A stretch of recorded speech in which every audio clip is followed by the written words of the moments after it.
श्री गणेश जी महाराज की जय। मैं संतोष देवी शर्मा आप सभी में विराजित परमात्मा को सादर नमन करती हूँ। कुल देवी माता श्री दधिमथी की जय।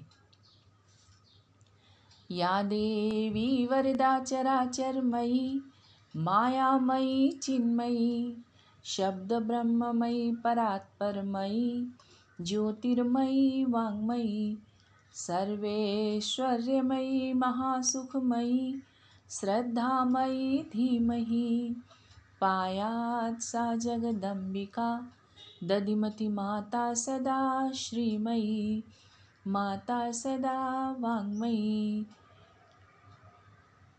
माँ दधिमथी पुराण अध्याय 15। वशिष्ठ बोले, वे शक्तियाँ उस देवी की आज्ञा को मानकर देवी की जय सुनकर दैत्य सेना को मारने के लिए क्रम से चारों ओर दौड़ी। बड़े जोर से घुमाकर तेज अस्त्रों को फेंकती हुई इनको मारो मारो इस प्रकार कोप से वचन बोली। शक्तियों का दैत्य सेना के साथ घोर युद्ध हुआ। इधर दधिमथी ने शीघ्र ही दैत्य विकटासुर के साथ घोर युद्ध किया। देवी का वाहन सिंह भी क्रोध से अपने कंधे वालों को कंपाता हुआ एकदम भीषण शब्द करके दैत्य सेना पर टूट पड़ा। उसने उन राक्षसों, दैत्यों तथा दानवों को नखों से चीर डाला, दाढ़ों से मार डाला और मुख से चबा डाला। और शक्तियों ने वहां रण में दैत्यों को काट कर गिरा दिया। किसी किसी को खड्ग की चोटों से विदीर्ण कर दिया और वे दो टुकड़े हो गए। किन्हीं का गदाओं से चूर्ण कर दिया, कोई भालों से मारे गए, दूसरे दैत्य चक्रों से छिन्न भिन्न हो गए और कुछ त्रिशूल की मार से मारे गए। शक्तियों का पराक्रम देखकर बहुत से दैत्य अत्यंत मूर्छित हो गए और प्राणों को त्याग कर शीघ्र ही मृत्यु के वश में हो गए। शस्त्रों की चोट से बहुत सौ के मस्तक फट गए और शीघ्र पके जामुन के फलों के समान पृथ्वी पर गिर पड़े। कटे हुए सिर वाले दैत्यों के धड़ पृथ्वी पर उठ खड़े हुए। खड्गों को घुमाते हुए वे बराबर नाच करने लगे।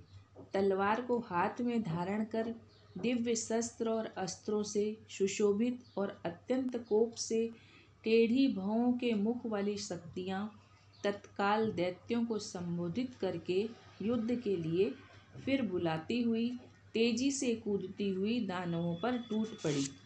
चमकदार तेज खड्गों को जल्दी से लेकर और दैत्यों के शीश काटकर शक्तियाँ वहाँ अत्यंत प्रसन्न हुई।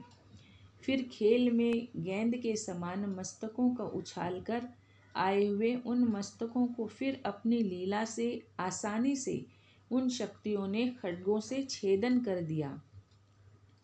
इस प्रकार विवाद करते हुए इस विकटासुर ने तेज तथा अग्नि की ज्योति के समान अनेक बाणों को सिंह तथा देवी पर छोड़ा। फिर बिना सिर के उत्तम देहों से रक्तपात हुआ। तब वहाँ शीघ्र ही कुष्मांड और भैरव आ गए और क्षेत्रपाल, वैताल, भूचर, खेचर, भूत, प्रेत, पिशाच और अनेकों डाकिनी आदि ने युद्ध में उन राक्षसों का अत्यंत गर्म रुधिर अपनी इच्छा से द्राक्षासव के समान पिया और वे तृप्त होकर नाचे। हाथी, घोड़े और राक्षसों की पैदल सेना अत्यधिक संख्या में मारी गई। युद्ध में उनके रुधिर की धारा नदी की तरह बह चली। उस भीषण नदी को देखकर सारे दैत्य भाग गए और तब अपनी विजय पाकर शक्तियाँ प्रसन्न हो उठीं। अनंतर वे सभी शक्तियाँ देवी के समीप आई और महालक्ष्मी की पूजा करके सहसा बोलीं, आपकी कृपा से युद्ध में राक्षस मारे गए और हमारी जीत हुई। परम आनंद देने वाले इस हर्षमय वचन को सुनकर फिर दधिमथी देवी मधुर वचन बोली, युद्ध के धर्म कर्म में जो तुमने मेरी सहायता की, उसी से पृथ्वी पर तुम्हारी स्थायी कीर्ति होगी। कलयुग में लोग भक्ति से घर घर में तुम्हारे अनेक तरह के स्थान बनाकर तुम्हारी पूजा करेंगे। अनेक प्रकार के उपहारों से त्योहारों पर पुण्य दिनों में तुम्हारी प्रार्थना करेंगे और फिर कुल देवी के मेरे नामों को पढ़ेंगे। अनेक नामों से आप कुल देवियाँ होंगी और तब शीघ्र ही आप शक्तियाँ संपूर्ण इच्छाओं को दोगी।